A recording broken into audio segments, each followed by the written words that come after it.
سلام دوستان عزیز، به درس پنجم خوش آمدید. درس پنجم ما از مینوی هوم آپشن فرمت از تیبل میخوانیم. خب یک قسمت دیتای خود انتخاب میکنیم و فرمت از تیبل رفته یک از دیزاین ها رو انتخاب میکنیم که به شکل لایت است، میدیم است، دارک است، نظر به سلیقه فرق میکنه. انتخاب میکنیم. اگر دیتای متایتل داشته باشه چک مارک فعال میمونیم، اگر نداشته باشه غیر فعال میکنیم. اگر خواسته باشیم به دیتای خود سایه مورد نظر خود تغییر ایجاد بکنیم، از این قسمت تغییر داده میتونیم.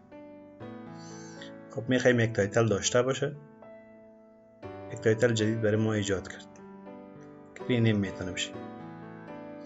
اگر خواسته باشیم که یک قسمت دیتای خود بدون تایتل کریت کنه، تایتل خود مورد نظر گرفته باشه، اوکی میکنیم. میگیم تیبل ما تایتل داره. خب یک تیبل ایجاد شد و یک آپشن جدید به نام دیزاین هم اضافه شد. اگر خارج از تیبل کلیک کنیم آپشن دیزاین وجود نداره و از این قسمت میتونیم تغییرات و دیزاین خود بیاریم نظر به ضرورت خود. دیزاین های مختلف است، در موارد مختلف ازش کار گرفته میشه. خب اگر خواسته باشیم که فیلتر غیر فعال بکنیم، از این قسمت میتونیم فیلتر غیر فعال بسازیم. دوباره چک کنیم فعال میشه فیلتر ما. قسمت از این اول فرست کالم رنگش تغییر داشته باشه، لاست کالم تغییر داشته باشه رنگش، به شکل انتخاب کرده میتونیم. اگر روی ما هیچ هایلایت یا بک‌گراند نداشته باشه، از این قسمت غیر فعال میکنیم و به شکل کالم یک خانه در میان رنگ متفاوت داشته باشه، بندید کالم رو فعال میکنیم. اگر هیدینگ نداشته باشه از این قسمت غیر فعال میشه. قسمتی بعدی توتال روز ده که یک فانکشن یا تابع برای ما به شکل اتوماتیک ایجاد میکنه که ما از طریق میتونیم بعضی محاسبات خود به شکل اتوماتیک انجام بدیم. اگر خواسته باشیم هیچ نباشه نان انتخاب میکنیم. اگر خواسته باشیم که عدد اوسطی از این کالم ببینیم انتخاب میکنیم، تعدادش چقدر است، حد اکثر، حد اقل یا فانکشن های بیشتر از میشه انتخاب کنیم نظر به ضرورت خود. قسمت بعدی در اینجا اکسپورت است، رفرش است، آپشن است، پروپرتیز. اگر ما در یک نتورک شیر بکنیم، از شیرپوینت در شیرپوینت شیر بکنیم، یک قسمت اکسپورت میکنیم به نتورک و ازش استفاده میکنیم. معمولا در دفاتر استفاده میشه. اینسرت سلایسر است. اینسرت سلایسر چی کار میکنه؟ یک و یا چند تایتل خود انتخاب میکنیم، یک صفحه جدید باز میشه که به شکل فیلتر و یا سرچ از این کار گرفته میتونیم. فرضاً میخوایم که از یک ولایت دیتایش ببینیم، غزنی رو سرچ کلیک میکنیم، فقط دیتای غزنی رو برای ما نشون میده. یا کابل انتخاب میکنیم، از کابل نشون میده. و یا زیرات انتخاب میکنیم، از زیرات برای ما نشون میده. از این قسمت هم از فیلتر پس خارج شده میتونیم. اگر به شکل آیدی سرچ بکنیم، یک آیدی رو انتخاب میکنیم، معلومات های از ما آیدی برای ما ظاهر میشه. یک آیدی دیگر رو میخوایم، به این شکل سرچ خود ادامه میدیم. اگر خواسته باشیم از ریموو بکنیم، راست کلیک میکنیم، ریموو میکنیم. خب قسمت بعدی سامرایز with pivot table است. pivot table در قسمت انزرت یک درس مفصل است رو باز بعدا میخوانیم.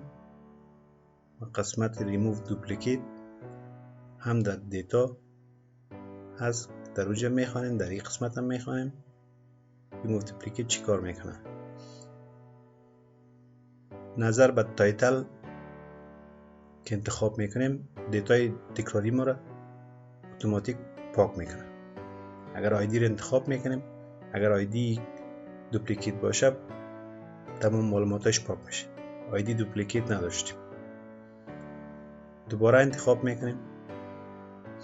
فرضاً ولایت زیاد تکراری داره، اگر ولایت انتخاب بکنیم تمام ولایت که تکرار شده پاک میشه، فقط یک ولایت باقی میمونه. ببینید یک دانه هرات باقی مونده، یک غزنی، یک کابل، 13 ولایت ریموو شد.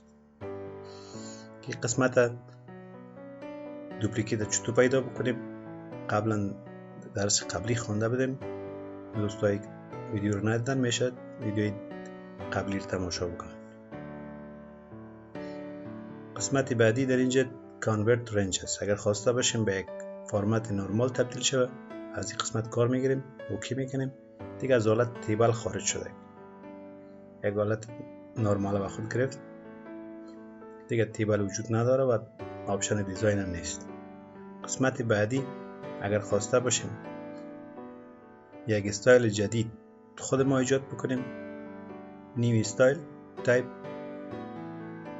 قسمت کلیک کرده یک صفحه باز میشه، تغییر نام میتیم، هر نامی که دوست داریم.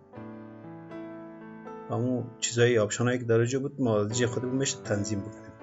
قسمت فیل و باردر و فونتی رو درس های قبلی خواندیم، فقط اینجا به شکل امتحانی کار میکنیم که چی کار میکنه. قسمت توتال خودم یک رنگ انتخاب میکنیم، استرکتور رو فعال میسازیم.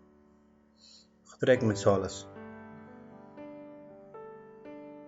و کالم اولی ما یک رنگ داشته باشه به این شکل انتخاب میکنیم، اوکی میکنیم و سیت از دیفالت میگیم. خب این قسمت خود انتخاب میکنیم، از قسمت کاستوم فرمت خود سلکت میکنیم.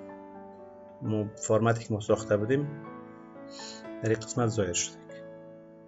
حالا اپشن هایی فعال و غیر فعال است تغییرات میریم. کالم اولی رنگش تغییر داشته باشه، توتال روی ما و چی رنگ باشه، همون چیزی که ما انتخاب کرده بودیم در اینجا به شکل اتوماتیک ظاهر میشه.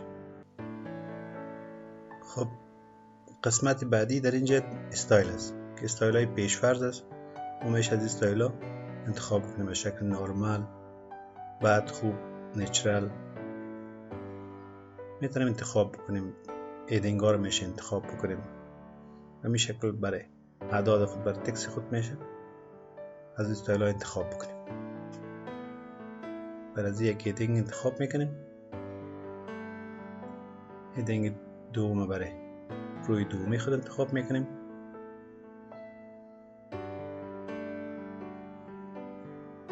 و این قسمت هم به شکل خوب میگیریم. این قسمت هم به شکل بعد انتخاب میکنیم. انتخاب کرده این شکل تنظیم میکنیم. خب دوستای عزیزی بود درس پنجم ما. ممنون از توجهتان. به خاطر حمایت از ما لطف نبوده چینل ما رو سابسکرایب کنید. خداوند یار و نگهدارتان. تا درس بعد، بدرود.